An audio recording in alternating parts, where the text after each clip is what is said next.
म थोरै क्षुद्र भएर भने हामी जब भोट माग्ने समय आउँछ नि हजुर त्यति बेला चाहिँ हामी घर घर जान्छौँ, हामी सम्भावना देख्छौँ होइन।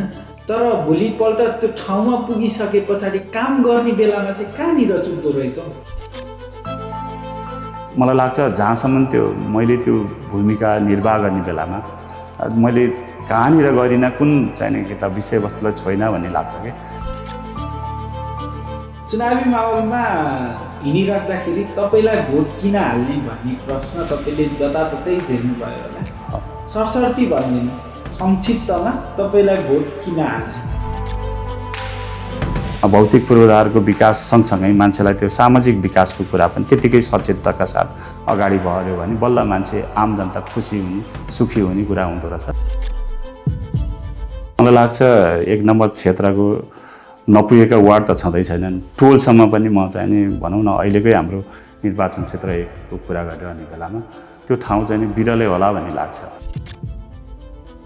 यी यस्ता कुराहरू अहिले सायद तपाईँसँग यो भनिरहने बेलामा सबै कुरा नभ्याइएला र यस्ता सम्भावनाहरू थुप्रै छन्। त्यसलाई चाहिँ अलिकति एक्सप्लोर गर्ने, त्यसलाई चाहिँ बजारीकरण गर्ने, त्यो सम्भावनालाई राज्यले पनि नीतिगत रूपले त्यसलाई प्रमोसन गर्ने कुराको सायद अभाव रह्यो कि कहीँ।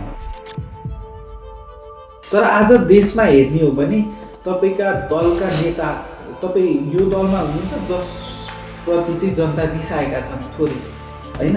यो कुरालाई, त्यो निराशालाई, त्यो असन्तुष्टिलाई चाहिँ तपाईँले कसरी महसुस गर्नुभएको छ? नेताहरूप्रति बढी बोल्छन्, काम केही गर्दैनन् भनेको सायद त्यही भएर होला। त्यसो भए त्यो आलोबाट आलोचित हुनुभन्दा अहिले कम बोलौँ र तर त्यसलाई चाहिँ पुरा गरौँ भन्ने म जहाँ जाँदा पनि मैले आम नागरिकप्रति, आम जनताप्रति, मतदाताप्रति त्यही अनुरोध गरेको छु। न कि म चाहिँ के त भन्दा तपाईँहरूको घरको धारा अहिले हालिदिन्छु, तपाईँको बाटोमा चाहिँ धुले बाटो अहिले नै के त भन्दा यो मैले निर्वाचित भएर गएपछि 6 महिनामा वर्ष दिनमा यो कालो पत्र हुन्छ। अर्थात् तपाईँको चाहिँ के त भन्दा यो चाहिँ यो तारहरूमा चाहिँ यो चाहिँ बेसीहरूमा अहिले नै के त भन्दा भोलि नै तपाईँको चाहिँ के त यो कुलो सिँचाइको चाहिँ पानी आउँछ भन्ने किसिमबाट त्यसरी चाहिँ के त भन्दा यो असम्भव सपनाहरूलाई चाहिँ के त भन्दा बाँडेर मलाई चाहिँ त्यो क्षणिक किसिमबाट जनतालाई भ्रम बनाएर, भ्रम पारेर आफ्नो चाहिँ पोल्टा भर्न जाने मलाई त्यो पटक्कै पनि मेरो हृदयले दिँदैन। अनि त्यो प्रति म चाहिँ के त भन्दा त्यसमा विश्वास पनि गर्दैन। तपाईँले विगतका दिनमा पश्चिमाञ्चल क्षेत्रको उत्कृष्ट जनप्रतिनिधिको अवार्ड समेत प्राप्त गर्नुभएको थियो। यो अवार्डले तपाईँलाई भोलि स्याङ्जाको आवाज बोल्नलाई कतिको प्रेरणा दिनेवाला छ? बोल्ने जनताको आवाजलाई, किन भन्दा आम जनताले प्रतिनिधि पठाएको हो र त्यो थलो चाहिँ जनताको आवाज बोल्ने, त्यहाँ चाहिँ सम्प्रेषण गर्ने थलो भएको हुनाले पनि त्यो खालले चाहिँ म समर्पण हुने कुरा आम स्याङ्जाली जनताप्रति या निर्वाचन क्षेत्रप्रति म आग्रह गर्छु र त्यही विश्वासका साथ, त्यही दृढताका साथ म अहिले यहाँ निर्वाचन क्षेत्रमा उम्रिएको छु।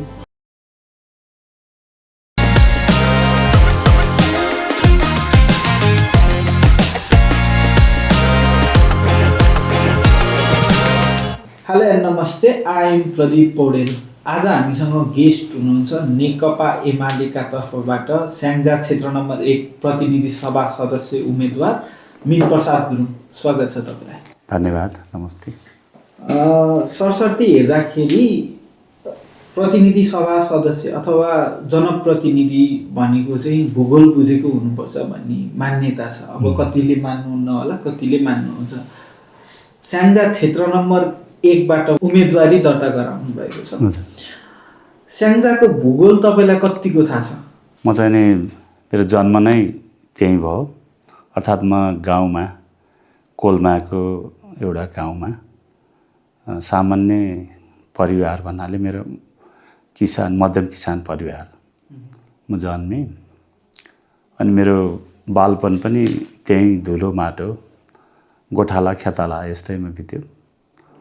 अनि सँगसँगै जब स्कुल जाने भएँ, स्कुल अध्ययन गरिसकेपछि अनि अलिकति 8-9 क्लासतिर पुगिसकेपछि हाई स्कुलमा, त्यसपछि यो रेड क्रस भन्ने संस्थाको त्यतिखेर पञ्चायतको काल अरू सङ्घ संस्था त्यस्तो थिएन। अनि बिस्तारै त्यसको नेतृत्व गरेर बसिरहने बेलामा म गाउँमा पनि अब अलिकति युवाहरूसँग साथी सङ्गीहरूको नेतृत्व गरिरहने, अनि यता त्यही आधारबाट त्यो जिम्मेवारी रेड क्रसको पनि नेतृत्व गर्ने अवसर मिल्यो। अनि त्यही क्रमबाट अनि भर्खर यो 35-36 को आन्दोलनको क्रम चाहिँ देशमा अलिकति राजनीतिक परिवर्तनको कुराहरू उठ्ने के गर्ने गर्दा रहेछन्।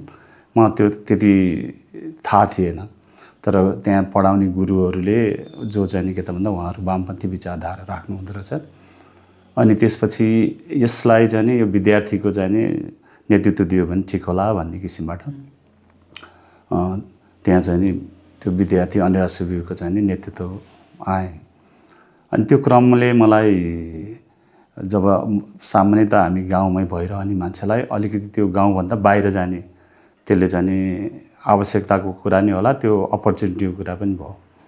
हुन त हामी विद्यार्थी हुँदाखेरि विभिन्न अब यो वीरेन्द्र सिल भन्ने त्यतिखेर हुन्थ्यो, त्यो खेलकुदहरूमा विद्यालयको तर्फबाट सहभागी हुँदाखेरि विभिन्न ठाउँमा गएको हुन्थेँ। अनि जब विद्यार्थी त्यो अनिराज सुब्बा लगाइसकेपछि मैले अझ जिल्लाको बढी भूगोलहरू घुम्ने, विद्यार्थीहरूको सङ्गठन निर्माण गर्ने अनि कार्यक्रमहरूमा सहभागी हुने, तर त्यो चाहिँ अलिक भूमिगत पाराबाटै हुन्थ्यो, खुला रूपमा थिएन त्यतिखेर। त्यो अवसरमा म चाहिँ नि जस्तो हाम्रो यो सिरबारी भयो, दरौँ भयो, पञ्चमुल त्यतादेखि लिएर यता चिलाउने बास भयो, अनि त्यसपछि यता यो बिरुवा चिन्नेबास यस्ता ठाउँहरू चिसापानी जाने अवसर चाहिँ नि प्राप्त भयो। अर्थात् एक खाले भन्ने हो भने मलाई एउटा त गाउँमा हुर्केँ, अनि म त्यसरी यताउति त्यो समस्या थिएन। अब अर्थात् भनौँ त्यहाँको उकाली ओह्राली, अब त्यहाँको पीडाको कुरा त्यो सानैदेखि त्यो त रमाइलै हुन्थ्यो त्यतिखेर, पीडाभन्दा पनि घाँस दाउराको कुरादेखि लिएर। अनि त्यो अवसरमा धेरै ठाउँहरू चाहिँ भनौँ न जाने, हेर्ने, बुझ्ने त्यो क्रम भयो। सँगसँगै त्यसपछि जब अलिकति त्यही विद्यार्थी राजनीतिबाट अनि कलेजहरू पढ्ने, अनि त्यस्तो अवसर फेरि पछाडि फर्केर आएपछि जब जिल्लामा अरू कामहरू सँगसँगै यो राजनीतिसँग नै जोडेर अगाडि बढ्ने भयो काम भयो। अनि त्यसो भइसकेपछि म चाहिँ जिल्ला विकासको सदस्य पनि भएँ। अनि त्यो क्रममा पनि धेरै ठाउँहरूमा जाने, निरीक्षण गर्ने, आफ्नो जाने प्रतिनिधि जनप्रतिनिधिको हैसियतबाट जाने कुरा हो। अनि जिल्ला विकास कतिपय कार्यक्रमहरूमा त्यहाँ निरीक्षण गर्न पर्ने, जान पर्ने त्यो कामहरू भयो। अनि त्यो सँगसँगै म पछि फेरि रेड क्रसको त्यहाँ जिल्लाकै नेतृत्व गर्ने अवसर भयो। अनि त्यसले गर्दाखेरि अझ बेसी खानेपानीदेखि लिएर पुलहरू बनाउने, विद्यालयका भवनहरू बनाउने यस्ता थुप्रै कामहरू, त्यो अलिकति आय आर्जनका कामहरू पनि गर्थ्यो। अनि त्यसपछि यो सङ्क्रमण रोगहरू सम्बन्धी त्यतिखेर चाहिँ HIV भनेको एकदम भयावह जस्तो त्यस्तो खालको चाहिँ एउटा मान्छेको सन्तास त्यस्तो हुन्थ्यो। त्यस्ता कार्यक्रमहरू लिएर जाने, आँखा शिविरहरू त्यस्तो गर्दाखेरि मलाई जिल्लाको अधिकांश त्यतिखेरको पञ्चायतको पालामा भनौँ न पञ्चायत प्रायः मैले अधिकांश त्यो चाहिँ पुगेको छु विद्यालयहरू। त्यो गर्दाखेरि मलाई त्यति चाहिँ अप्ठ्यारो या चाहिँ भनौँ न भूगोलसँग नबुझेको या नखेलेको या नपुगेको ठाउँ प्रायः कमै होला भन्ने लाग्छ। त्यहाँको चाहिँ भनौँ न भौगोलिक वस्तुस्थिति, मान्छेका रहनसहनका कुरादेखि लिएर त्यहाँको सामाजिक परिवेश भयो, अनि उनीहरूले गर्ने आर्थिक क्रियाकलापका कुराहरू। अनि बेसी त हामीहरूको चाहिँ स्याङ्जा जिल्लामा यो वैदेशिक रोजगार अहिले भने जस्तो तर लाउरे प्रवृत्ति, लाउरे चाहिँ त्यस्तो खालको उस्थ्यो भने या त चाहिँ निजामती सेवामा जाने क्रमहरू हुन्थ्यो। हो त्यस्तो भएको हुनाले पनि ती कुराहरू सबै बुझ्ने भनौँ न नजिकबाट अहिले महसुस हुन्छ। त्यतिखेर त त्यति चाहिँ भनौँ न गहिरिएर त्यसलाई चाहिँ हेर्ने या बुझ्ने कुरा थिएन। तर अहिले जब चाहिँ अलिकति पाएको, अलिकति चेत पनि अलिकति भनौँ न खुल्दै गयो या भनौँ न यो अहिले त्यो लाग्छ कि चाहिँ त्यो राम्रो अवसर भएर छ। अहिले जब म प्रतिनिधि सभाको के अरे निर्वाचनमा उम्मेदवार भइरहँदाखेरि त्यो कुराले धेरै सहयोग भयो भन्ने ठान्छु। सँगसँगै जब म के अरे प्रदेश सभाको निर्वाचनमा सहभागी भएँ 74 मा, अनि त्यसपछि त झन् अब भनौँ न टोलसँग पनि पुग्न पर्ने भयो स्वाभाविक रूपले। अनि त्यहाँका वस्तुस्थितिको बारेमा स्वाभाविक रूपले बाध्यतात्मक रूपले पनि भनौँ न जान्न पर्ने बुझ्न पर्ने त्यो चाहिँ नि निश्चितै रह्यो। मलाई लाग्छ 1 नम्बर क्षेत्रको नपुगेका वार्ड त छँदै छैनन्, टोलसम्म पनि म चाहिँ नि भनौँ न अहिलेकै हाम्रो निर्वाचन क्षेत्र 1 को कुरा गरिरहने बेलामा त्यो ठाउँ चाहिँ नि बिरलै होला भन्ने लाग्छ। तपाईँहरू घर दैलो अभियानमै हुनुहुन्छ यति बेला पनि। हजुर। तपाईँ आफै पनि पार्टीमा साधारण सदस्यदेखि प्रदेश सभा सांसदसम्मको एउटा यात्रा तय गरिसक्नुभयो। यो यात्राले तपाईँलाई कस्तो नेतृत्व सिकायो अनि भोलि यो नेतृत्व चाहिँ तपाईँ स्याङ्जामा कसरी उपयोग गर्नुहुन्छ? सिकाइ भोगाइको कुराहरूबाट नै सिक्दै गर्दै जाने कुरा या चाहिँ नि भनौँ न कुनै अनुभवहरू बटुलेर त्यसलाई परिष्कृत गर्दै लाने एउटा पाटो होला। अनि कतिपय सिकाइहरूमा गलत सिकाइहरू या चाहिँ नि गलत चाहिँ नि भनौँ न आफूले त्यो अनुसरण गरेर नि त्यसलाई सुधार्दै जाने कुरा, त्यो कुरा स्वाभाविक हुन्छ भन्ने लाग्छ मान्छेको जीवनमा। अनि म त्यही त पार्टीमा साधारण सदस्यबाट विद्यार्थीबाट आएँ म, अनि त्यसपछि साधारण सदस्य हुँदै कमिटेड भनौँ न हाम्रो सङ्गठित सदस्य भन्ने त्यो खालले चाहिँ नि गइरहँदाखेरि हाम्रो त्यतिखेरको स्कुलिङ चाहिँ नि अलिक बेग्लै थियो। आम मानिसलाई चाहिँ नि भनौँ न एउटा जनतालाई एउटा आधार भावले सद्भावपूर्ण किसिमबाट हेर्न पर्ने अनि जनताको सियो धागो पनि लिन हुँदैन भन्ने खालका त्यस्तो सिकाइहरू हुन्थ्यो। अनि सँगसँगै नेतृत्व भनेको खालि चाहिँ नि के त भन्दा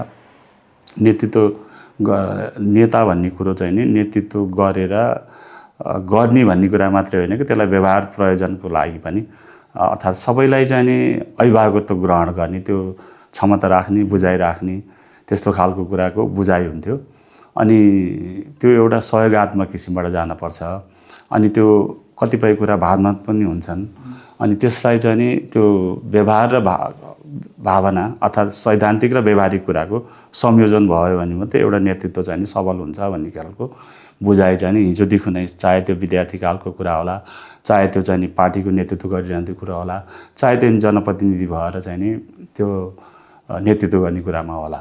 त्यसो भएको हुनाले एउटा असल नेतृत्व हुनको लागि उसले चाहिँ नि एउटा सबैले समभाव समधुरी अनि त्यस्तो खालको चाहिँ नि समदृष्टि त्यो खालको चाहिँ नि भयो भने सायद त्यो चाहिँ नि एउटा नेतृत्व हुनुपर्नेको एउटा गुण हो कि भन्ने त्यो सिकाइ ममा छ।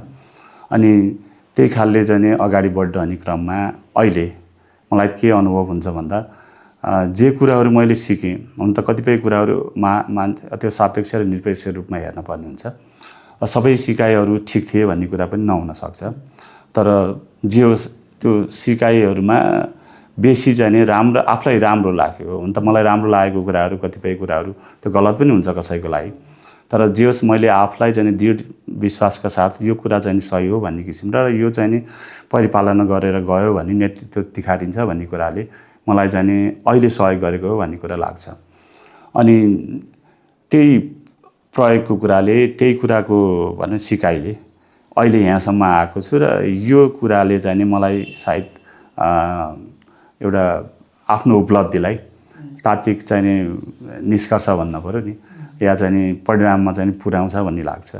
तपाईँ आफै पनि हेर्ने हो भने तपाईँ कानुन पढेको विद्यार्थी अनि तपाईँ राजनीतिक शास्त्र पनि पढ्नुभयो।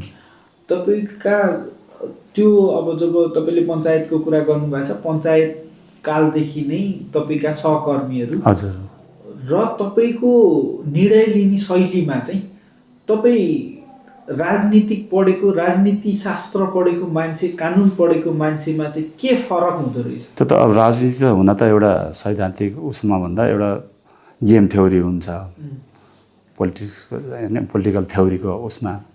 त्यो भनेको चाहिँ नि प्रतिस्पर्धामा जाने अनि जित हारको कुरा स्वाभाविक हुन्छ। खेल भनेपछि चाहिँ नि कसैले जित्छ कसैले हाल्छ त्यस्तो कुरा हुन्छ। अनि त्यहाँ चाहिँ नि राजनीतिमा लागिरहने बेलामा त्यो अर्थात् शास्त्रीय राजनीतिक सैद्धान्तिक कुरा र राजनीति भन्ने कुरा अलिकति पाटो चाहिँ नि फरक पनि हुन्छ। राजनीतिमा थुप्रै कुराहरूको चाहिँ नि भनौँ न कतिपय कुराहरूलाई आफूलाई भनौँ त्यो कुरा गर्न हुँदैन कि भन्ने कुरालाई पनि आफ्नो चाहिँ नि प्रतिस्पर्धामा के अरे अगाडि बढिरहने बेलामा त्यो प्रतिस्पर्धीसँग अगाडि बढ्नको लागि कहिलेकाहीँ त्यस्ता कुराहरू पनि गर्नुपर्ने कुरा एउटा बाटो त्यो पनि हुँदो रहेछ राजनीतिमा नि। अर्कोतर्फ कानुनको र राजनीतिको कुरामा चाहिँ के त भन्दा कानुनका सबै कुराहरू राम्रा हुन्छन् भन्ने कुरा स्वाभाविक रूपले कानुन त त्यो राम्रै कुरा हो, तर कहिलेकाहीँ चाहिँ नि यो कानुन विषयको अब त्यसको जुन पेशागत किसिमबाट जाने बेलामा, पेशागत धर्म निर्वाह गर्ने बेलामा आत्माले चाहिँ नि कहिलेकाहीँ त्यो कुरा जजमेन्ट गरिरहने बेला यो बेठिक छ भन्दा पनि आफ्नो पक्षको लागि चाहिँ नि एडभोकेसी गर्ने कुरा, प्लिडिङ गर्ने कुरा अर्थात् बहस पैरवी गर्ने कुराले त्यहाँनिर चाहिँ नि के त भन्दा त्यो आफ्नो पक्षलाई बलियो बनाउनको लागि कहिलेकाहीँ भित्र मनमा आत्मालाई मारेर भनिन्छ नि त्यस्ता कुराहरू पनि हुँदा रहेछन् कि। त्यसो भएको हुनाले राजनीतितिर चाहिँ नि आफूलाई मन नपरेको, मन चाहिँ नि के त भन्दा कुनै त्यो असन्तुष्टि भयो या यो कुरा चाहिँ नि के त भन्दा मैले गर्न हुँदैन भन्दाखेरि भन्ने मनमा लाग्यो भने, त्यो मन बोल्यो भने त्यो कुरा चाहिँ नगर्दा हुन्छ, त्यो छुट हुन्छ हैन। जनताको सेवाको लागि हो र यो सेवा गर्ने क्रममा चाहिँ नि यो कुरा चाहिँ नि के त आम जनतालाई मन पर्दैन, आम जनताको हितमा हुँदैन, देशको हितमा हुँदैन, समाजको हितमा हुँदैन भन्ने भयो भने आफूलाई त्यो लाग्छ भने त्यहाँबाट पर भाजा हुन्छ। तर चाहिँ नि कानुन व्यवसाय भइसक्यो भने या व्यवसाय भइरहने बेलामा त्यो कुराले छुट नपाउँदो रहेछ। एउटा मैले त्यो भिन्नता मलाई त्यस्तो लाग्छ। हामी केही दिन अगाडि हामी हाम्रो टिमका एकजना भाइलाई पठाएका थियौँ तपाईँको क्षेत्रमा। हजुर। र त्यहाँ गएर बुझ्दाखेरि चाहिँ अहिले जुन हामी देशमा एउटा लहर चलेको छ, फागुन 21 गते हुने प्रतिनिधि सभामा चाहिँ नयाँ तथा वैकल्पिक पार्टीहरू भनेर एउटा लहर चलेको छ। त्यसमै पनि हामीले कस्तोसम्म भेट्यौँ भने तपाईँको नाम लिएर नयाँ तथा वैकल्पिक भनेर उहाँ नै नयाँ हो नि, पार्टी पो पुरानो हो, नयाँ त मान्छे त नयाँ हो नि उहाँ।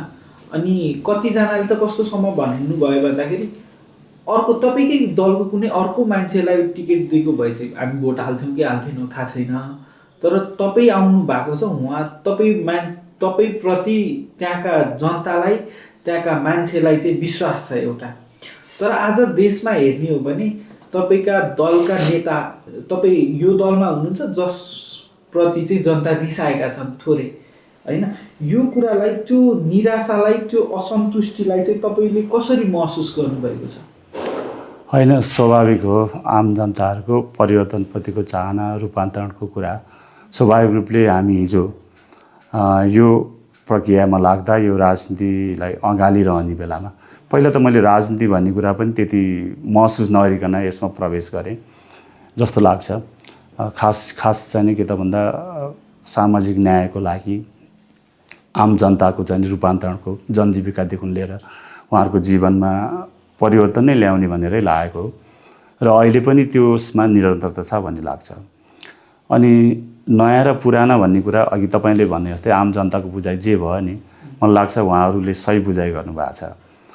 परिवर्तन या चेन्ज भनेको चाहिँ नि के त भन्दा एउटा व्यक्ति, एउटा ठाउँ गर्दैमा त्यो चाहिँ नि एकदमै त्यसले ठुलो प्रतिफल या ठुलो चाहिँ नि परिवर्तन हुन्छ र त्यो फलदायी हुन्छ भन्ने कुरा नि मलाई त्यो लाग्दैन। अर्कोतिर त्यो परिवर्तन भनेको जनताले आभास गर्ने कुरा या महसुस गर्ने कुरा, किन भन्दा यो जस्तो अहिले हामी आम निर्वाचनमा गइरहेका छौँ र यसमा त सार्वभौम जनता हुन्। जनताको इच्छा के हुन्छ या बुझाइ के हुन्छ, उहाँहरूको चाहिँ नि चाहना के हुन्छ या उनीहरूको चाहिँ नि अभिमत जे आउँछ त्यो कुरालाई स्वीकार्नु पर्ने कुरा त त्यो सार्वभौम भनौँ न, त्यो एउटा नियमको कुरा हो राजनीतिमा। त्यसो भएको हुनाले हामी त जनतालाई सार्वभौम ठानेर उनीहरूको अभिमतलाई कदर गर्दै, सम्मान गर्दै अगाडि बढ्ने कुरा कुनै पनि पार्टी, नेता, त्यसका प्रतिनिधिहरूको स्वाभाविक त्यो हो भन्ने लाग्छ। त्यसो भएको हुनाले जे बुझाइ त्यहाँ आम जनताले दिनुभएको छ त्यो सही हो भन्ने मलाई लाग्छ। र अर्थात् भनौँ न चेन्ज, परिवर्तनको कुरा गरिरहने बेलामा एउटा दलबाट अर्को दलमा गएर अनि त्यसले त्यो परिवर्तित भयो या चाहिँ नि त्यसले धुन्धामै चाहिँ के त भन्दा अब सामाजिक, आर्थिक, राजनीतिक सबै कुराको परिवर्तन ल्याउँछ भन्ने कुराको त्यो चाहिँ नि ग्यारेन्टी हुन्छ भन्ने लाग्दैन। किन भन्दा ऊ व्यक्तिमा, मेरो विचारमा परिवर्तन त हामी आफैबाट सुरु गर्नुपर्ने हुन्छ। व्यक्तिले पहिला आफूलाई परिवर्तन गर्यो भने, रूपान्तरण गर्यो भने बल्ल उसले परिवार गर्ला, समाज गर्ला, अर्थात् राष्ट्रलाई पनि उसले नेतृत्व गर्न गइरह्यो भने या त्यो ठाउँमा पुग्यो भने परिवर्तनको आभास दिन सक्ने चाहिँ क्षमता राख्छ होला भन्ने लाग्छ। त्यसो भएको हुनाले जब आफूमै चाहिँ नि विभिन्न खालका समस्याहरू छन् होइन, त्यस्ता खालका चाहिँ के त भन्दा एउटा विशृङ्खल खालका चाहिँ नि सोचहरू अनि त्यसपछि स्वभावहरूकै कुरा गरौँ, आचरणकै कुरा गरौँ, त्यो सँगसँगै लिएर गएर अनि एउटा पार्टी चेन्ज गर्दैमा, एउटा विचार चेन्ज के अरे परिवर्तन गर्दैमा मलाई लाग्छ त्यसले समाज रूपान्तरणमा चाहिँ नि भूमिका खेल्छ। या आम जनताले चाहेको परिवर्तनलाई को सम्भाग बनेर जनताले अनुभूत गरेर आउँछ या चाहिँ त्यो खालले राष्ट्र परिवर्तन हुन्छ या राष्ट्रको अहिले जे जस्ता समस्याहरू हामी सोचिरहेका छौँ, भोगिरहेका छौँ या भनिरहेका छौँ र हामीले अपेक्षा गरिरहेका छौँ, सायद त्यस्तो परिवर्तन आउँछ जस्तो मलाई लाग्दैन। हामी निर्वाचनको मुखमा छौँ। तपाईँका लागि स्याङ्जालाई अब अपरिहार्य विषय के हो, जुन चाहिँ स्याङ्जामै परिवर्तन गर्नुपर्ने छ, स्याङ्जामा यो भयो भने अब म प्रतिनिधि सभामा गइसके पछाडि मैले उठाउने विषय यो हो भनेर भन्ने चाहिँ स्याङ्जालाई त्यो विषय चाहिँ के हो? मलाई यस्तो लाग्छ स्याङ्जा मात्र होइन कि देशकै आम चाहिँ भनौँ न समस्याहरू भनेको त त्यो लगभग एउटै खालका छन् र हुन्छन् जस्तो लाग्छ। तर कहिलेकाहीँ के त भन्दा त्यहाँको सामाजिक परिवेश, त्यहाँको भूगोल, त्यहाँको भनौँ न अब कतिपय वातावरणीय कुराहरू होइन, अनि मान्छेको चाहिँ चेतना स्तरको कुराले, ती कुराहरूले पनि कतिपय चाहिँ एउटा ठाउँमा एकदम समस्या भइरहेको ठाउँमा त्यो चाहिँ के त भन्दा त्यो प्राथमिकरणमा अर्को ठाउँमा नपर्न सक्छ र अर्को ठाउँको चाहिँ समस्याले प्राथमिकरण पाइरहेको बेलामा त्यो अर्को ठाउँमा चाहिँ के त भन्दा त्यो चाहिँ गौण हुन पनि सक्छ। त्यसो भएको हुनाले अहिले स्याङ्जाकै कुरा गर्ने हो भने त आम नेपालका जे समस्याहरू छन् त्यही हो, विकासको अभावको कुरा, अशिक्षा त हामी स्याङ्जा जिल्ला चाहिँ शिक्षित रूपमा चाहिँ गनिने जिल्ला हो। त्यस्तै गरेर अरू व्यवस्थापनको कुरादेखि लिएर अरू होइन अहिले जस्तो प्रशासनिक कुराहरूको त्यसलाई चाहिँ सुधार गर्नुपर्ने, जनताले चाहिँ अनुभूत गर्ने गरेर त्यो सर्भिस डेलिभरीको कुरालाई सुनिश्चित गर्ने कुराहरू, यी कुराहरू पनि सँगसँगै मान्छेको चाहिँ जीवन स्तरलाई कसरी चाहिँ उकास्न सकिन्छ अनि त्यसपछि चाहिँ आम समाजलाई चाहिँ एकीकृत गरेर एउटा भनौँ न के अरे यो अहिले एकात्मक राज्य भइरहेको स्थितिको मानसिकता अनि त्यसपछि त्यसलाई चाहिँ अहिले जुन यो सङ्घीयता आइरहेको छ त्यो कुराले सङ्घीय ढाँचाहरूमा हाम्रो मानसिकता पनि त्यो सङ्घीयतामा जानुपर्ने कुरा, लोकतान्त्रिकरण हुनुपर्ने कुरा, यस्तो कुरा हुने रहेछ क्या। र स्याङ्जाकै समस्याको कुरा गर्ने हो भने त अहिले जस्तो विकास निर्माणकै कुरा, पूर्वाधारको कुरा गर्ने हो भने त स्याङ्जाले धेरै अगाडिदेखि लामो समयदेखि चाहिँ 28-29 सालतिर बनेको सिद्धार्थ राजमार्ग छ जसको स्थिति अहिलेसम्म त्यही छ। तर अहिले केही अलिक खुसीको कुरा पनि आएको छ, लामो सबै राजनीतिक दलहरू, नेताहरूले या आम स्याङ्जालीहरूले चाहिँ त्यो चाहना गरेको कुरा, त्यो सिद्धार्थ राजमार्गको सुदृढको कुरा, यो चाहिँ बहुत महत्त्वपूर्ण कुरा होला र अहिले त्यसलाई चाहिँ हिजो भइरहेको स्थितिभन्दा पनि केही अझ प्रविधिले युक्त अनि त्यसपछि चाहिँ भनौँ न अलिक व्यवस्थित किसिमबाट जानुपर्ने कुरा एउटा कुरा होला भन्ने लाग्छ मलाई। पहिलो प्राथमिकता अहिले सबैले स्याङ्जालीहरूले चाहे त्यो 1 नम्बर क्षेत्रको कुरा होला या 2 नम्बर क्षेत्रको कुरा, आम जनता, आम स्याङ्जालीको चाहिँ चाहना त्यो कुरा हो। अनि अर्को सँगसँगै चाहिँ यस्तै पूर्वाधारहरूको कुरा गरिरहँदा बाटाका चाहिँ स्तरोन्नतिको कुरा अरू ठाउँहरूमा पनि त्यतिकै आवश्यकता छ। यो बाटाको कुरा मात्रै, पूर्वाधारको कुरा मात्रै, खानापानीको कुरालाई व्यवस्थित गर्ने कुरा त्यतिकै तत्कालो छ। हिजो खानेपानीका पहुँच सबैमा पुग्यो, तर अहिले वातावरणीय परिवर्तनको कुराले होइन त्यहाँतिरका मूलहरू सुक्ने, मूलहरू चाहिँ तल चाहिँ त्यसको चाहिँ भनौँ न स्थानान्तरण हुने, तल जाने यस्ता कुराहरू र त्यसको चाहिँ व्यवस्थित नहुने कुरा पनि छँदैछन् र त्यसको चाहिँ मर्मत समारको कुराहरू पनि यो सुन्दा आम लाग्ने, तर चाहिँ के त भन्दा त्यो पनि तर्कारो भइरहेको कुरा छ। यस्तो चाहिँ व्यवस्थित गर्नुपर्ने कुरा पनि अर्को कुरा छ। अनि अर्को कुरा देशैभरिको कुरा हो र त्यो स्याङ्जा पनि छ। जस्तो अब शिक्षाकै कुरा गरिरहने बेलामा पनि अहिले चाहिँ स्याङ्जा जिल्ला यस्तो जिल्ला हो कि जो चाहिँ के त भन्दा यो बसाइँ सराईको चाहिँ ठुलो पहाडी जिल्लाहरूमध्येमा स्याङ्जा जिल्ला चाहिँ एकदमै आक्रान्त जिल्ला हो, जसले गर्दाखेरि के त भन्दा बस्तीहरू विस्थापित भएका छन् अनि विकास निर्माणका कामहरू गाउँतिर गइरहने बेलामा पनि ग्रामीण भेगमा सरकार त्यहाँतिर लगाइरहने बेलामा पनि त्यसको चाहिँ सदुपयोग गर्ने, त्यसको चाहिँ उपयोगबाट होइन ग्रामीण अर्थतन्त्रलाई अगाडि लान पनि जुन खालले चाहिँ त्यहाँको क्रियाकलापहरू हुनुपर्ने हो त्यो कुराको चाहिँ पनि अलिकति समस्या छ। त्योतर्फ पनि भनौँ न एकीकृत बस्तीका कुरा होला होइन, त्यस्तै जग्गाहरूलाई चाहिँ प्लटिङ के अरे त्यो एकीकृत चाहिँ खेती प्रणालीको कुरा होला अनि कृषिको चाहिँ त्यसलाई व्यवसायीकरण गर्ने, आधुनिकीकरण गर्ने अनि त्यसपछि चाहिँ त्यसलाई अझ बजारको सुनिश्चितता गर्ने, त्यो सामूहिक खेती प्रणालीलाई त्यसरी चाहिँ लाने, त्यस्तो कुराहरू पनि एकदमै भनौँ न आवश्यक छ यदि ग्रामीण अर्थतन्त्रलाई माथि लाने हो भने। अनि स्याङ्जामा चाहिँ थुप्रै खालका सम्भावनाको कुराहरू पनि छन्। जस्तो अहिले सुन्तलाकै खेतीको कुरा गर्ने हो भने स्याङ्जा चाहिँ एकदमै नेपालको चाहिँ टप मोस्टमध्ये एउटा पर्छ। त्यसलाई अझ विस्तारित गर्ने, जहाँ जहाँ चाहिँ त्यो अनुकूलता हुन्छ त्यसले चाहिँ करोडौँ अहिले त अरबौँको रकम चाहिँ के त भन्दा स्याङ्जा यो सुन्तलाको सिजनमा के अरे जिल्लामा भित्रिन्छ भनिन्छ, अर्थात् डाटाहरूले त्यो कुराहरू देखाइरहेको छ र किसानहरू अहिले लालायित पनि छन्। त्यसलाई हुन त अब यो सुन्तला जोन चाहिँ हाम्रो घोषणा भएको छ, अनि त्यो चाहिँ अलिकति त्यसको क्षेत्र चाहिँ त्यसलाई फराकिलो बनाउनु पर्ने र त्यसमा बढी बढी किसानहरूलाई आबद्धता गरेर त्यो चाहिँ मुख्य स्रोत हो भन्ने कुरालाई त्यसलाई व्यवस्थित गर्नुपर्ने पनि नीतिगत रूपले त्यसलाई त्यो पनि एउटा आवश्यकता छ। अनि हाम्रोमा चाहिँ कतिपय ठाउँहरू चाहिँ ग्रामीण पर्यटन, हाम्रो चाहिँ पहाडहरू यति सुन्दर छन्, वन जङ्गलहरू यति सुन्दर छन्, छहराहरू होइन। अनि त्यसको अर्को चाहिँ सामाजिक बनोट पनि कतिपय चाहिँ हामी बहुभाषिक, बहुसांस्कृतिक, बहुजाति भएको देश, त्यसो भएको हुनाले त्यो संस्कृतिलाई, उनीहरूको परम्परालाई, त्यो कुरालाई पनि चाहिँ एउटा क्यासमा बदलेर त्यो गर्ने सम्भावना पनि ग्रामीण पर्यटनको पनि एकदमै प्रचुर सम्भावना भएको मेरो निर्वाचन क्षेत्रकै कुरा गरिरहनु पनि। किन भन्दाखेरि जस्तो यो ग्रामीण पर्यटनको घर आवास कार्यक्रम, जसलाई हामी होमस्टे भनेर भन्छौँ, त्यसको सूत्रपात नै चाहिँ हाम्रो स्याङ्जा जिल्लाको सिरबारीबाट भएको। त्यसो भएको हुनाले त्यस्ता ठाउँहरू थुप्रै छन्, त्यसलाई व्यवस्थित गर्नुपर्ने, उनीहरूलाई चाहिँ सम्मानित गरेर त्यसको व्यवसायीकरण गर्ने र गाउँमा चाहिँ आय आर्जन गर्न सक्ने सम्भावना। त्यसले चाहिँ के त भन्दाखेरि अरू कृषि त्यहाँको उत्पादनहरूलाई पनि त्यसले चाहिँ खपत गर्ने, बजार खोज्दै जान नपर्ने, त्यस्तो भएको हुनाले त्यो प्रत्यक्ष अप्रत्यक्ष रूपमा धेरै लाभान्वित हुने, त्यो भएको हुनाले अर्को सम्भावना भनेको चाहिँ हाम्रोमा ग्रामीण पर्यटनको चाहिँ एकदम सम्भावना भएको यो क्षेत्र छ। त्यसो भएको हुनाले यी यस्ता कुराहरू छन् जो चाहिँ के त भन्दा स्याङ्जाको चाहिँ समस्याको कुरा, सम्भावनाको कुरा त्यो हो भन्ने मलाई लाग्छ। अर्कोतिर हामीतिर धार्मिक पर्यटन पनि त्यत्तिकै सम्भावना छ ग्रामीण पर्यटनसँगै जोडिएर। जस्तो अन्धान्धीको कुरा गरौँ, अनि त्यस्तै गरेर हाम्रो चाहिँ एकदमै पुरानो चाहिँ सतौँ चण्डीको कुरा गरौँ, अहिले चाहिँ अर्जुन चोपडा नवग्रहको कुरा छ, हाम्रो छाङछाङदी त्यहीँ पर्छ। त्यस्ता मनकामनादेखि लिएर थुप्रो चाहिँ त्यस्तो कोटहरू भए, अनि त्यस्ता जुन छन् जो चाहिँ के त भन्दा मान्छेको एउटा विश्वास, अनि त्यसपछि हिजो हामी पुरातनदेखि पुर्खाले चाहिँ त्यसलाई सम्मानका साथ, आदरका साथ त्यहाँ चाहिँ गइरहने, हेरिरहने, पुजिरहने र आफ्नो आस्थाका उसहरू भन्ने। अहिले चाहिँ बिस्तारै गुम्बाहरूको कुरा पनि, अनि कतिपय ठाउँ मदरसाहरू पनि, पुराना मदरसाहरू त्यस्ताहरू छन् जसले चाहिँ के त भन्दा धार्मिक पर्यटनको चाहिँ सम्भावना त्यत्तिकै बोकेको पनि छ।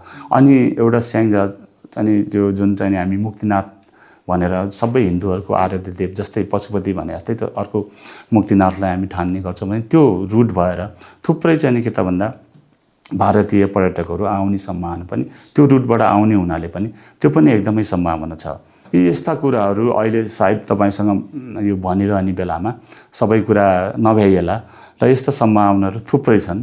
त्यो चाहिँलाई तर त्यो कुरा कहाँनिर हो भन्दाखेरि त्यसलाई चाहिँ अलिकति एक्सप्लोर गर्ने, त्यसलाई चाहिँ बजारीकरण गर्ने, त्यो सम्भावनालाई राज्यले पनि नीतिगत रूपले त्यसलाई प्रमोसन गर्ने कुराको सायद अभाव रह्यो कि कहीँ। म थोरै क्षुद्र भएर भने यो विषयमा तपाईँलाई, हामी जब भोट माग्ने समय आउँछ नि त्यति बेला चाहिँ हामी घर घर जान्छौँ, हामी सम्भावना देख्छौँ होइन, तर भोलिपल्ट त्यो ठाउँमा पुगिसके पछाडि काम गर्ने बेलामा चाहिँ कहाँनिर चुक्दो रहेछौँ? यो सम्भावना त छ होइन, रहन्छ नै। सम्भावनालाई तपाईँले भने जस्तो त्यो चाहिँ नि त्यो सम्भावनालाई हामीले चाहिँ कार्यरूपमा, परिणाममा या कार्यान्वयनको रूपमा चाहिँ हामी चुकिरहेका छौँ भन्ने कुरा त्यो एक खालले भने त्यो आंशिक सत्य हो। तर मेरै हकमा भनिरहने बेला भन्नुहुन्छ भने म चाहिँ नि जस्तो अघि यहाँ सुरुमै निवेदन गरेँ, म चाहिँ नि जिल्ला विकासको सदस्य भएँ, तर त्यतिखेर स्रोत साधनहरूको ज्यादै न्यून थियो, अनि मान्छेको आवश्यकता चाहना पनि सीमित थिए भन्ने लाग्छ मलाई। तर जब अहिले 74 पछि प्रदेश सभामा निर्वाचित गइसकेपछि मलाई लाग्छ मैले सबै त होइन, त्यो अघि मैले भने सापेक्ष र निरपेक्षताको कुरा हुन्छ। पूर्ण रूपमा त त्यो सम्बोधन गर्ने त हाम्रो देशकाल परिस्थितिले स्रोत साधनका कुराहरूदेखि लिएर त्यो चाहिँ नि जनताको अपेक्षालाई पूर्ण रूपमा सम्बोधन गर्यो भन्न सक्दिनँ, त्यो सक्दैन पनि कसैले पनि। तर मलाई लाग्छ जहाँसम्म मैले त्यो भूमिका निर्वाह गर्ने बेलामा मैले कहाँनिर गरिनँ, कुन चाहिँ नि त विषयवस्तुलाई छोइनँ भन्ने लाग्छ कि। जस्तो त्यो क्षेत्रको चाहिँ नि नाउडाँडा कार्की नेटा सडक थियो, जुन हामी प्रदेशमा गइसकेपछि नीतिगत रूपले त्यो त एउटा दृष्टिकोणको कुरा नै हो भन्ने लाग्छ। अनि त्यो जब एक निर्वाचन क्षेत्र एउटा सडक बनिरहने बेलामा जब नाउडाँडा कार्की नेटा हाम्रो पुरानो सडक हिजो चाहिँ नि धौलागिरी अञ्चलहरू भइरहने बेलामा त्यसको एउटा निकासको रूपमा रहिरहेको र पछि चाहिँ नि त्यसलाई एउटा सामान्य चाहिँ नि ओटासिल त्यस्तो चाहिँ नि कालोपत्रे गरिएको थियो, ज्यादै जीर्ण थियो, साँघुरो पनि थियो अनि जीर्ण पनि थियो। त्यसको स्तर उन्नति गरेर यदि तपाईँ जानुभयो भने त्यहाँका आम जनताले महसुस हुने गरेर अहिले त्यो चाहिँ नि के त भन्दा एकदमै राम्रोसँग सम्पन्न पनि भएको छ। सुरुवात मात्रै होइन, सम्पन्न भएको छ। त्यस्तै गरेर अर्को नीतिगत रूपले हामीले के गरेका थियौँ भन्दाखेरि जब चाहिँ नि प्रदेशको राजधानीबाट जिल्ला सदरमुकामहरू अनि जिल्ला सदरमुकामबाट पालिका केन्द्रहरू स्थापित भएका छन् सङ्घीयता आइसकेपछि, र त्यो पालिकाको त्यो राजधानी हो र त्यसलाई चाहिँ नि राजधानीका पूर्वाधारहरू जे हुन्छन् जब हामी राजधानीको सोच बनाइसकेपछि अनि त्यस्ता त्यो आवश्यकताको कुरा गरिरहँदा सबभन्दा अहिले विकासभन्दा पनि आम जनताले बुझ्ने बाटोकै कुरा हुनेरहेछन्। र त्यसलाई नीतिगत रूपले पनि प्रदेश सरकारले चाहिँ नि सदरमुकाम जिल्ला सदरमुकामबाट चाहिँ नि पालिका सदरमुकाम छुने त्यसलाई प्राथमिकताकरण राखेको हुनाले मेरो निर्वाचन क्षेत्रमा जो चाहिँ के त भन्दा फेदी खोला थियो, त्यहाँ चाहिँ त्यो अलरेडी चाहिँ सिद्धार्थ राजमा गयो। अनि त्यसपछि पुतली बजार थियो, त्यो चाहिँ नि सदरमुकाममै थियो जिल्लाको, त्यहाँ चाहिँ नि सडक पुगिसकेको थियो। र आँधी खोलामा जब नाउडाँडा कार्की नेटा भएपछि त्यसको सदरमुकाम प्रशासनिक केन्द्रमा बाटो पुग्यो अनि अर्जुन चौपारीको चाहिँ नि पुगेको थिएन, अनि त्यहाँसम्म लाने काम चाहिँ पनि गऱ्यौँ। र यस्ता थुप्रै खानेपानीदेखि लिएर अरू सिँचाइको कुराहरू अनि थुप्रै कामहरू चाहिँ नि गरेँ भन्ने लाग्छ। पर्यटनकै पूर्वाधारहरू विकास, ग्रामीण पर्यटनको पूर्वाधार विकासको कामहरूमा। अनि त्यसपछि हामीले एउटा ग्रामीण कृषिलाई त्यसलाई व्यवसायीकरण गर्ने भनेर मुख्यमन्त्रीसँग चाहिँ नि कृषि आधुनिकीकरण कार्यक्रम भन्ने थियो र त्यस्तो चाहिँ प्रत्येक पालिकाहरूमा चाहिँ नि त्यसलाई पाइलट प्रोजेक्टको रूपमा गरेका थियौँ। तर त्यसले अहिले जब सत्ता भनौँ सरकार परिवर्तन भइसकेपछि प्राथमिकता पाउन सकेन, त्यसलाई चाहिँ नि व्यवस्थित गर्न सकेन। जो चाहिँ नि राम्रो कार्यक्रम थियो त्यसलाई त्यसको मर्म नबुझेको हुनाले ती कामहरू पनि त्यसले निरन्तरता नपाएको हुनाले केही भएन कि भन्ने लाग्छ। यस्ता कामहरू मलाई के गरिनँ भन्ने जस्तो लाग्छ कि थुप्रै खानेपानीका ठुल्ठुला चाहिँ नि कार्यक्रमहरू 3-4 करोडको सम्म 400-500 जाने घरधुरीलाई जाने खानेपानी एक घर एक धारा अन्तर्गत पुग्ने कामहरू, जस्तो आँधी खोलाकै 1 नम्बरको जाने हिले खानेपानी आयोजना थियो। त्यस्तै गरेर अरू अब सिँचाइका कामहरू पनि, जस्तो स्याङ्जाकै नजिकै रहेको हाम्रो चाहिँ लामाके फाँटको चाहिँ एउटा सिँचाइ थियो जो चाहिँ वर्षौँदेखिबाट त्यसले चाहिँ नि पूर्णता पाएको थिएन। हो यस्ता यस्ता कामहरू चाहिँ नि एउटा मैले उपमा मात्रै एउटा भनौँ उदाहरण मात्रै दिएको। यस्ता कामहरू जहाँ चाहिँ के त भन्दा छुने प्रयत्न चाहिँ नि हामीले गरेका थियौँ भन्ने। जस्तो शिक्षाकै कुरा गर्ने बेलामा पनि एउटा नमुना विद्यालय चाहिँ नि प्रत्येक निर्वाचन क्षेत्रमा एउटा ल्याउँ अनि त्यसलाई चाहिँ नि सबै खालले चाहिँ स्रोत साधनहरूले अनि त्यसलाई व्यवस्थित गरेर त्यहाँ प्राविधिक धारका कुराहरूदेखि लिएर अनि त्यसमा चाहिँ नि अलिकति व्यवस्थित किसिमबाट अनि त्यहाँ चाहिँ नि स्थानीय पाठ्यक्रमहरूलाई पनि समावेश गर्ने गरेर त्यो खालले चाहिँ नि किन भन्दा आम विद्यार्थीहरूले आफ्नै बारेमा नजान्दाखेरि बाहिरी ज्ञानले मात्रै नि अपूर्ण हुँदो रहेछ।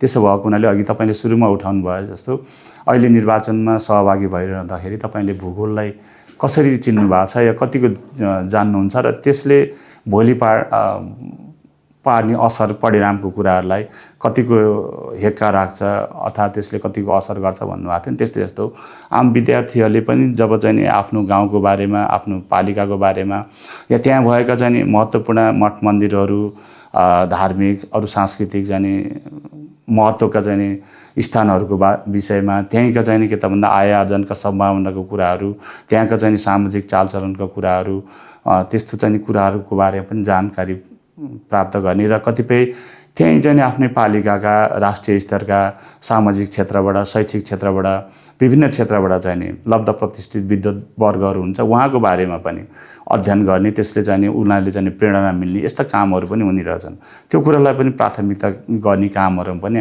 मैले चाहिँ त्यसलाई सहजीकरणको चाहिँ प्रयत्न चाहिँ कामहरू गरेको थिएँ कि जस्तै चाहिँ सामाजिक करणमा या चाहिँ भनौँ न मान्छेलाई एउटा जस्तो विकास भन्नाले खालि चाहिँ हामी पूर्वाधार विकासको कुरा गर्छौँ सामाजिक विकास पनि त्यतिकै महत्त्व हुन्छ त्यसो भएको हुनाले यो पाटो पनि त्यतिकै चाहिँ महत्त्व हुन्छ र त्यो दुईटालाई सँगसँगै लैयो भने बल्ल विकासको कुरा चाहिँ यसले पूर्णता पाउँछ भन्ने कुराको बुझाइ ममा थियो छ र त्यो मलाई लाग्छ त्यो सत्य पनि हो त्यसो भएको हुनाले त्यो चाहिँ एक पाङ्ग्राका दुईटा रथ भने जस्तो भौतिक पूर्वाधारको विकास सँगसँगै मान्छेलाई त्यो सामाजिक विकासको कुरा पनि त्यतिकै सचेतताका साथ अगाडि बढ्यो भने बल्ल मान्छे आम जनता खुसी हुने सुखी हुने कुरा हुँदो रहेछ त्यसो भएको हुनाले यी कुराहरूमा पनि मैले आफूले प्रयत्न गर्न सक्ने र त्यो स्रोत साधनले भ्याएसम्म त्यो कामहरू चाहिँ गरेको छु छ चुनावी माहौलमा हिँडिराख्दाखेरि तपाईँलाई भोट किन हाल्ने भन्ने प्रश्न तपाईँले जताततै झेल्नुभयो होला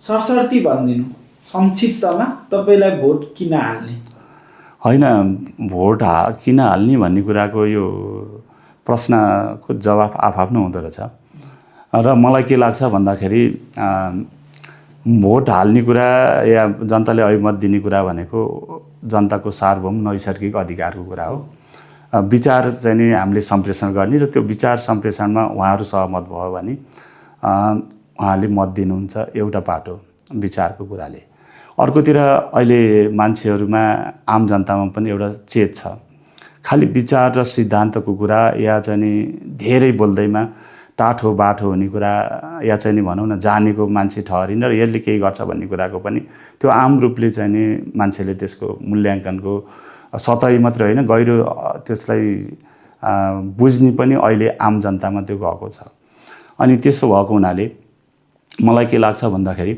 म चाहिँ नि थोरै बोल्छु अनि धेरै सपनाहरू पनि बाँड्दिनँ अहिले मलाई लाग्छ एउटा खालको मान्छेमा त्यो विकृत त नभनौँ एउटा खालको आक्रोश एउटा खालको चाहिँ असन्तुष्टि जन्मेको भनेको हामीले धेरै अपेक्षाहरू बाँड्यौँ हिजो मान्छेका थुप्रै आवश्यकता हुन्छन् अनि अपेक्षा पनि हुन्छ र त्यो अपेक्षालाई हामीले चाहिँ नि सीमितता त गर्ने होइन तर उसलाई चाहिँ त्यो जुन खाल त्यो मात्रात्मक रूपले जुन खालले हामीले गर्न पर्ने हो त्योभन्दा पनि बढी धेरै सपनाहरू देखाउँ हुन त सपना नदेखिकन कुनै पनि चाहिँ विकास या चाहिँ कुनै पनि मान्छेले चाहिँ लक्ष्य प्राप्तिको कुरा त्यो निर्धारण गर्ने कुरा पनि हुँदैन सपना त देख्न पर्छ त्यो स्वाभाविक हो तर त्यो सपना देखाउँदाखेरि यस्तो सपना नदेखाउँ कि जसले चाहिँ के त भन्दा मान्छेलाई भोलि त्यो अन्योलता सिर्जना गरेर वितृष्णा पैदा भएर त्यसमा विस्फोट हुने कुरा पनि त्यसरी पनि नजाने मलाई त्यो मान्यता लाग्छ हो त्यसो भएको हुनाले अहिले जे जस्ता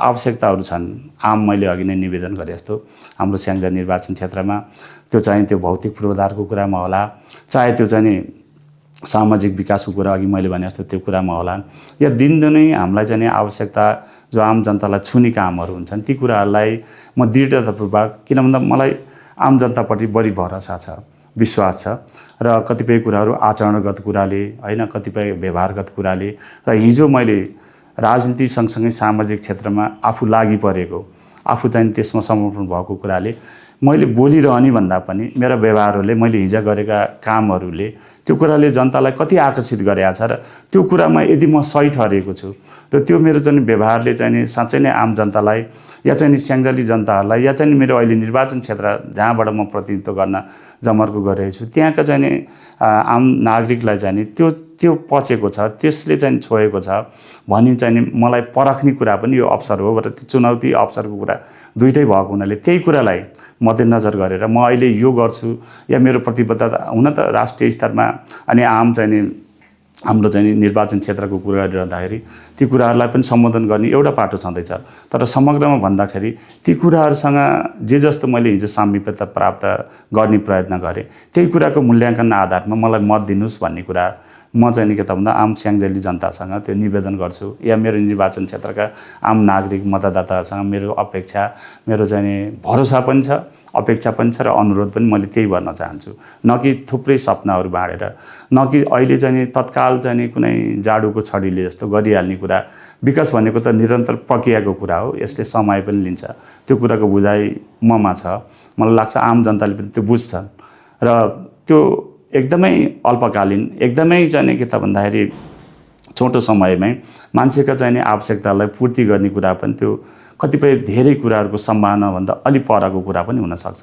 त्यसो भयो हुनाले कुनै पनि कुराको वस्तुगत यथार्थ, वस्तुगत विश्लेषण हामी ठोस के अरे विषयको ठोस चाहिँ नि वस्तुपरक किसिमबाट विश्लेषण गरेर त्यसको चाहिँ कार्यान्वयनतर्फ अगाडि बढ्नुपर्छ भन्ने कुराको त्यो राजनीतिक चेतबाट अभिप्रेरित भएको हुनाले पनि मलाई लाग्छ त्यो वस्तुस्थिति जे छ त्यसको चाहिँ नि निराकरणको या त्यसको चाहिँ नि सम्भावना कस्तो छ त्यही आधारबाट मात्रै जनतालाई भन्नुपर्छ या चाहिँ नि त्यो खालको चाहिँ नि कुरा उहाँहरूसम्म चाहिँ सम्प्रेषण गर्नुपर्छ भन्ने राख्छ। त्यसो भएको हुनाले मैले अहिले यो गर्छु त्यो गर्छु अनि भोलि अहिले जुन खालले चाहिँ जनप्रतिनिधिहरूप्रति नेताहरूप्रति बढी बोल्छन् काम केही गर्दैनन् भनेको सायद त्यही भएर होला। त्यसो भएको हुनाले त्यो आलबाट आलोचित हुनुभन्दा अहिले कम बोलौँ र तर त्यसलाई चाहिँ पुरा गरौँ भन्ने म जहाँ जाँदा पनि मैले आम नागरिकप्रति आम जनताप्रति मतदाताप्रति त्यही अनुरोध गरेको छु। न कि म चाहिँ के त भन्दा तपाईँको घरको धारा अहिले हालिदिन्छु, तपाईँको बाटोमा चाहिँ धुले बाटो अहिले नै के त भन्दा यो मैले निर्वाचित भएर गएपछि 6 महिनामा वर्ष दिनमा यो कालो पत्र हुन्छ। अर्थात् तपाईँको चाहिँ के त भन्दा यो चाहिँ नि यो तारहरूमा चाहिँ यो चाहिँ नि बेसीहरूमा अहिले नै के त भन्दा भोलि नै तपाईँको चाहिँ के त यो कुलो सिँचाइको चाहिँ पानी आउँछ भन्ने किसिमबाट त्यसरी चाहिँ के त भन्दा यो असम्भव सपनाहरूलाई चाहिँ के त भन्दा बाँडेर मलाई चाहिँ त्यो क्षणिक किसिमबाट जनतालाई भ्रममा बनाएर भ्रममा पारेर आफ्नो चाहिँ पोल्टा भर्न जाने मलाई त्यो पटक्कै मेरो हृदयले दिँदैन अनि त्यो प्रति म चाहिँ के त भन्दा त्यसमा विश्वास पनि गर्दिनँ।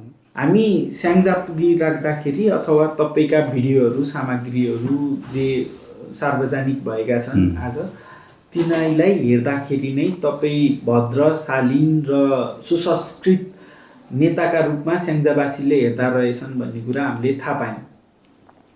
तर आज देशमा राजनीति थोरै फोरी भएको छ भन्ने जनधारणालाई तपाईँ कसरी हेर्न चाहनुहुन्छ, त्यसलाई कसरी बदल्न चाहनुहुन्छ तपाईँ? एकदमै त्यो मलाई खुसी र गर्व पनि लाग्छ जुन चाहिँ नि जनताले जुन खालको मूल्याङ्कन गर्नुभएको छ र जुन अभिव्यक्ति दिनुभएको छ मलाई लाग्छ त्यो नै मेरो एउटा पुँजी हो।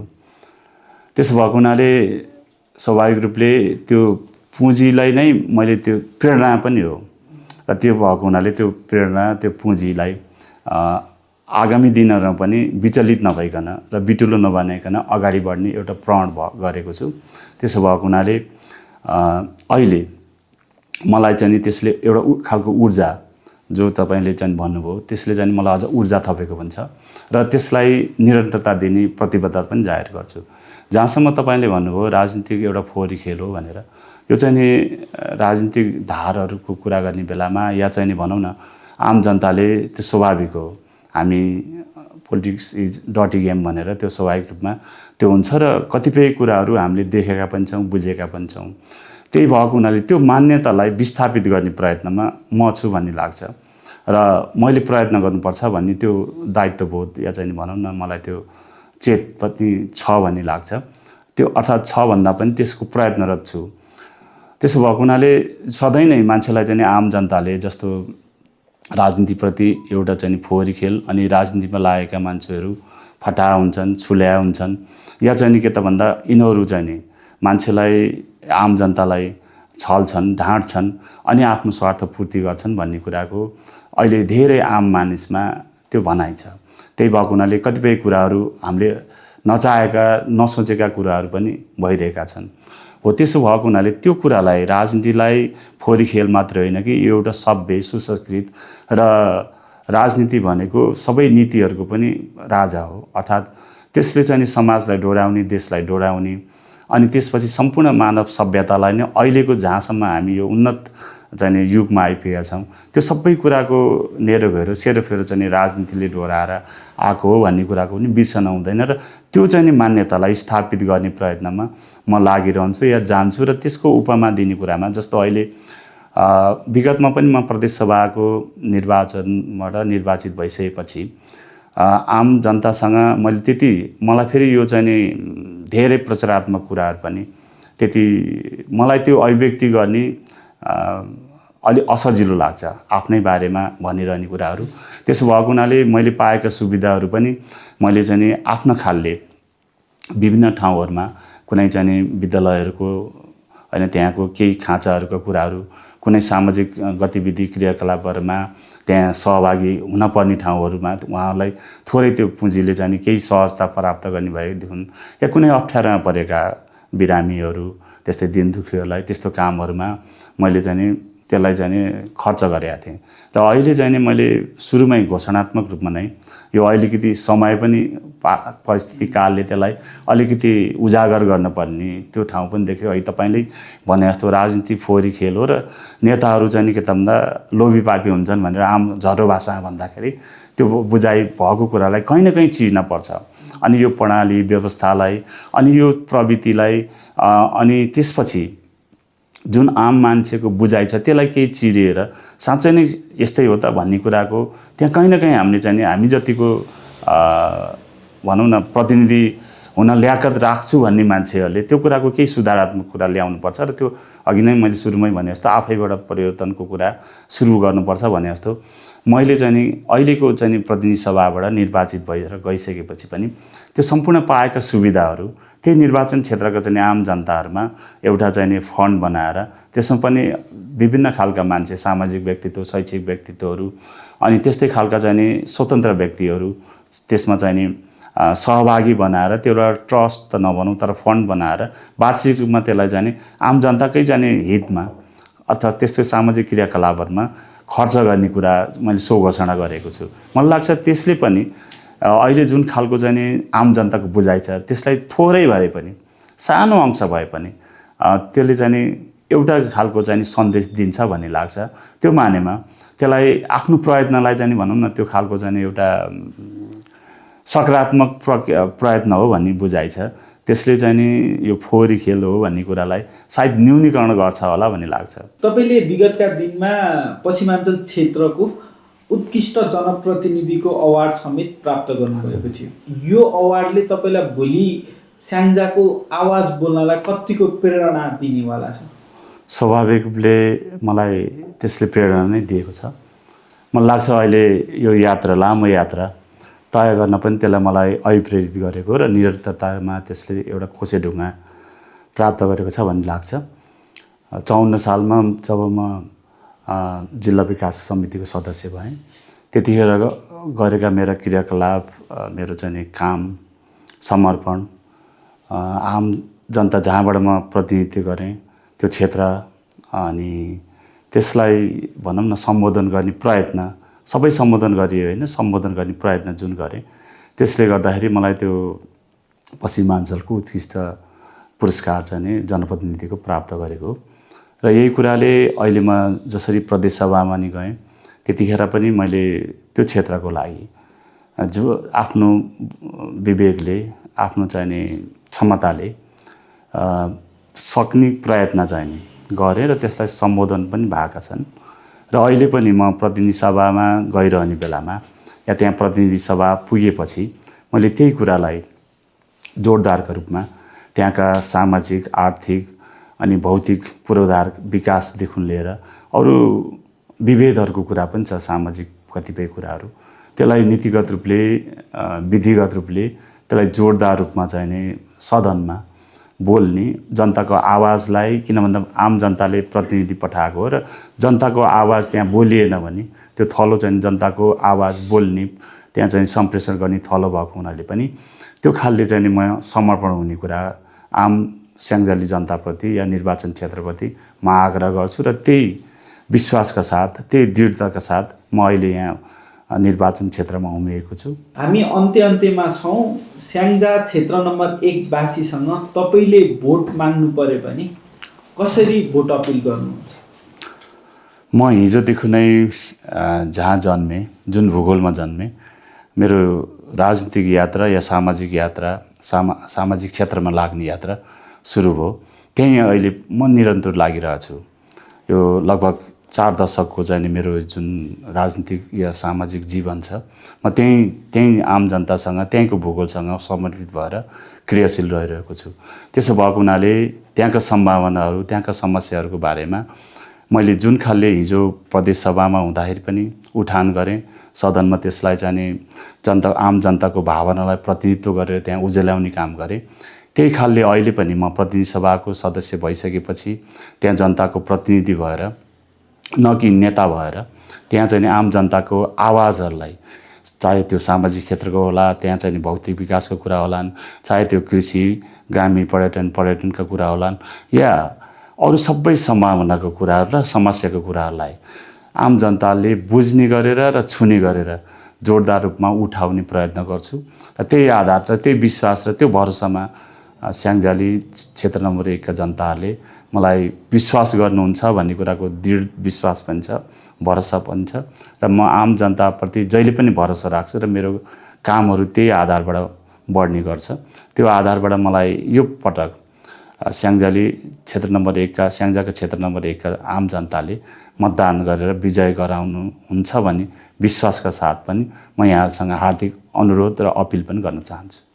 हुन्छ, धन्यवाद। तपाईँले हाम्रो निमन्त्रणालाई मानेर यहाँ आइदिनु भयो, त्यसका लागि धेरै धेरै धन्यवाद हाम्रो तर्फबाट। धन्यवाद। तपाईँलाई यो आगामी फागुन 21 गते हुने प्रतिनिधि सभा निर्वाचनका लागि तपाईँलाई फेरि एकचोटि शुभकामना व्यक्त गर्दै धेरै धेरै धन्यवाद। धन्यवाद छ प्रदीपजी, जुन यो अवसर दिनुभयो यहाँ बोलाएर मेरा आफ्ना भनाइहरू, भावनाहरू जुन क्षेत्र नम्बर 1 स्याङ्जाका जनताप्रति सम्प्रेषण गर्ने जुन एउटा सुनौलो अवसर, सो अवसर दिनुभयो, त्यसको लागि पनि म एकदमै हृदयदेखि नै हार्दिक धन्यवाद दिन चाहन्छु। धन्यवाद।